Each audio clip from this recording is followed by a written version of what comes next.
hairstyles and the cut and the colour that she wants to have done.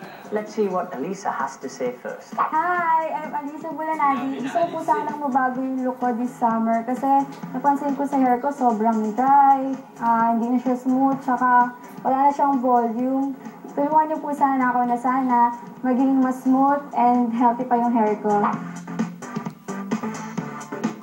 Good morning. Summertime is here and the students are all on holiday. I know that Mr. Robert, you have been fixing Elisa's hair, our model for this morning.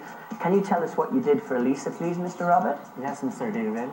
Ang kanyang gupet ay increased layer, blunt cut sa likod, side fringe, which is pagpasok niya sa salon namin, pantay lang ang kanyang gupet, walang style sa side, wala din bangs. Since si Elisa napakaputi ng batang ito, ang ginawa ko sa kanya is dark copper mahogany blonde, which is bagay sa kanyang skin tone. Nilagyan ko siya ng low lights na 1 shades lighter. Ngayon, mas gumanda na siya, na precise ang kanyang gupet, nagkaroon ng volume, ang mga edge, more layered pa rin.